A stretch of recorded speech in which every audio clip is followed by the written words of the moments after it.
I tore myself apart to let shame live inside me. I made a home for it in my chest, let it rearrange the furniture of my heart until I could no longer remember what the room looked like before it moved in. Excerpt from Teaching My Mother How to Give Birth by Warsaw Shire.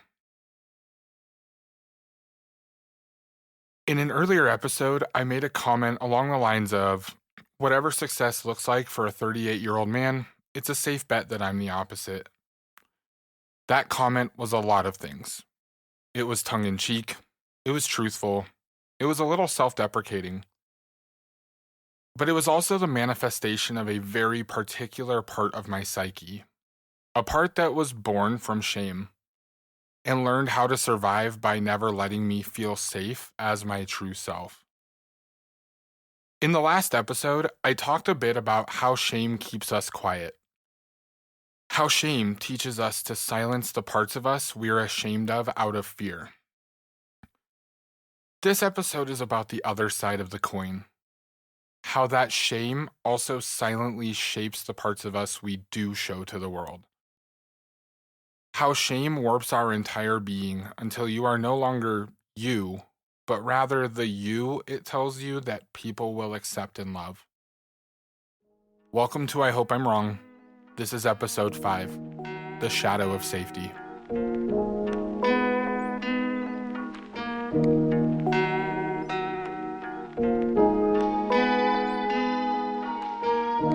Jungian psychology comes from the work of Carl Jung, who spent much of his life trying to understand the parts of us we learn to push out of view.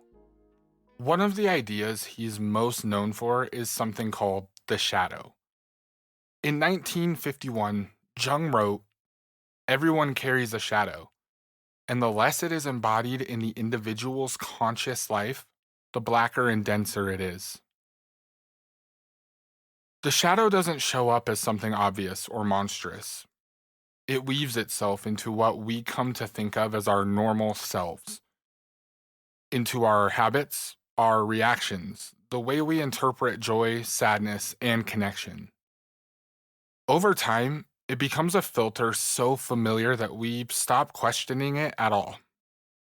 And before we realize it, we aren't moving through the world as who we are, or even who we want to be, but as the version of ourselves that once felt the safest to inhabit. Once you start to recognize the shadow, it becomes easier to spot than you might expect. Not because it announces itself, but because it shows up in patterns. In the moments where your body reacts before your mind does. Where your thoughts start racing before anything has actually gone wrong. Let me give you a familiar example. Let's say you're out somewhere, shopping, at a bar, the gym, it doesn't really matter, and you see someone you're attracted to. Almost immediately, your mind starts running. You rehearse what you might say, you imagine how it could go, you play out half a dozen possible outcomes in your head before anything has even happened. And somewhere in that process, a familiar tension sets in. Not because something bad has occurred, but because a part of you is already preparing for it. What's important here isn't whether the person says yes or no. What matters is what happens inside you before you ever even speak. The tightening in your chest, the rapid fire thoughts, the urge to talk yourself out of it, that's not intuition and it's not realism. That's a part of you stepping in early, trying to keep you safe from a familiar kind of pain by making sure you never risk it in the first place. Feels like shit, right? Almost instantly, your brain starts rapid firing explanations, scanning for every possible reason this moment could hurt you. Maybe it turns inward, listing everything that you think is wrong with you. Or maybe it swings the other direction entirely, locking you down emotionally and convincing you that their response wouldn't have mattered anyway. Either way, the reaction isn't really about what just happened. It's about a part of you trying to regain control by rewriting that story as fast as it can. And this is assuming your brain even lets you get to the part where you speak at all, because let's be honest, a lot of the time, the scenario never even makes it that far. You imagine the outcome, feel the emotional hit in advance, and some part of you steps in and goes, nope, absolutely not. We don't want any of that. Not because you're weak, but because avoiding the risk feels safer than reliving a familiar kind of pain. That is the shadow in action. It's interesting. People talk all the time about behaviors, patterns, and coping mechanisms. We analyze attachment styles, confidence issues, self sabotage, imposter syndrome, but we rarely slow down long enough to look at the thing underneath all of it.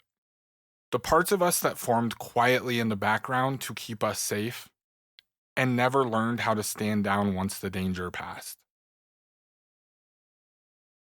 One of the easiest places to see the shadow at work is in the ways we attach to other people. We tend to talk about attachment styles like they're personality traits: anxious, avoidant, secure, but they're not who we are. They're strategies. They're the shapes we learned to take in order to stay connected without getting hurt.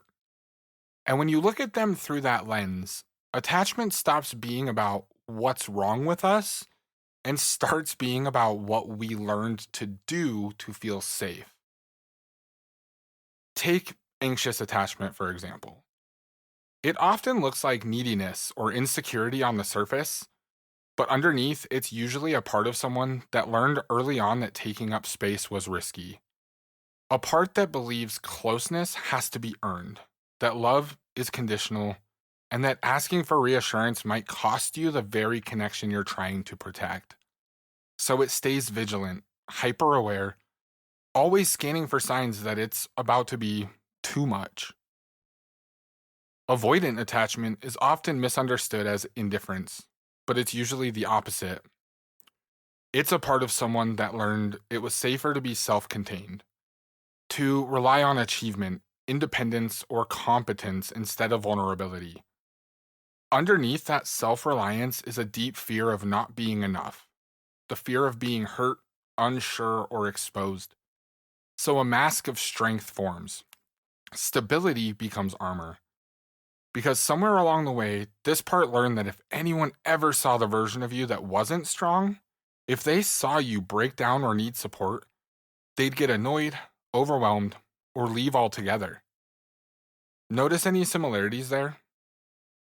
It's not just about the parts of ourselves we keep out of sight.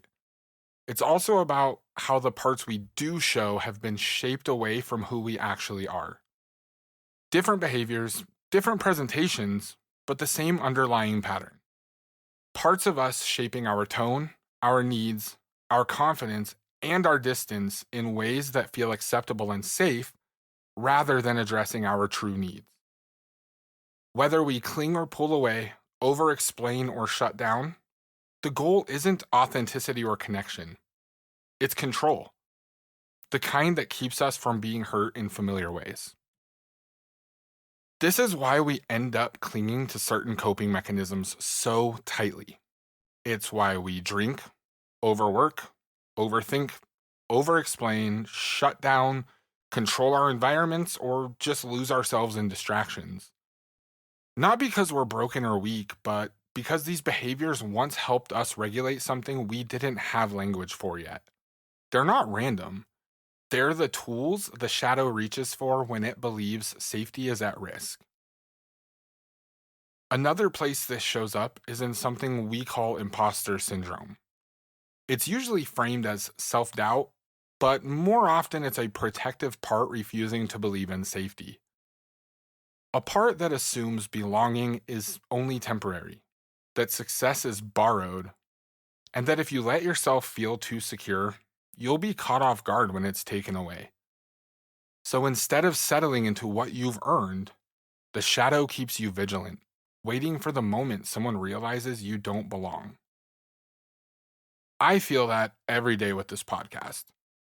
People listen to things I've made, music, writing, these episodes, and they tell me they connect with it, that it matters, that I should keep going. And every time, a part of me immediately dismisses it. Not because I think they're lying, but because believing them would mean letting my guard down. It would mean trusting that I'm allowed to take up this space, that what I have to say isn't just tolerated, but wanted. And that part of me isn't ready to risk that yet. So it calls it imposter syndrome and keeps me alert instead. See, there's a part of us that treats emotional threat like it could kill us. Again, that's why we drink, why we overwork, why we numb out, control what we can, cling to the people who feel distant, and push away the ones who get too close. We latch on to problems that feel safer to solve, thinking maybe if we just live alone, get the promotion, find the right person, fix this one thing about us, then the version of us we don't recognize anymore will finally feel okay. The shadow is always chasing relief, mistaking resolution for safety. The problem is that the shadow doesn't just react when things go wrong, it also reacts when things go right. Let's go back to the scenario from earlier. You work up the nerve to talk to someone, and instead of rejection, they respond with interest. On paper, this is a win. This is the moment that's supposed to bring relief. But instead, something else kicks in. This is probably a fake number. Well, 2 weeks till we get ghosted again. Or maybe they were just being nice to me. Yeah, that's the real kicker. Because for the shadow, safety doesn't come from good outcomes, it comes from predictable ones. And success, intimacy, and acceptance are anything but predictable. See, in the case of attachment wounds, the shadow is always bracing for abandonment. It expects someone to leave the moment they catch a glimpse of the real you. The first hard conversation, the first misstep, the first moment you need more than you're supposed to. And that's painful enough.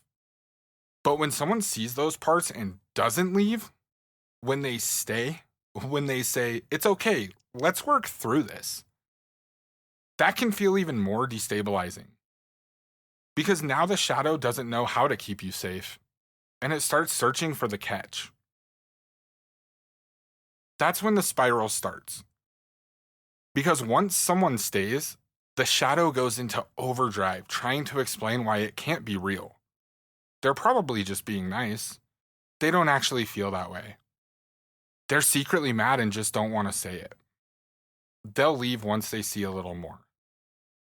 And so instead of letting connection feel stabilizing, every quiet moment becomes suspicious. Every kind gesture gets interrogated. The shadow would rather assume the worst than risk being caught off guard by hope. I lived this from both sides in my last relationship. When someone I loved was struggling at work, struggling far more than she was willing to admit, like for multiple years, I could see how much the job was taking a toll on her. Sometimes I'd try to offer her reassurance, saying something like, if you ever do need to make a change, we'll figure it out, even if that means downsizing or staying with my parents for a bit. To me, that was an expression of safety. Me saying, your big important job isn't why I love you. Your well-being matters more to me than your status. But I don't think that's how it ever landed. I think maybe it sounded more like proof that failure was expected, that maybe I didn't believe she deserved that job. Not because I ever believed that, but because the shadow had already convinced her of two things.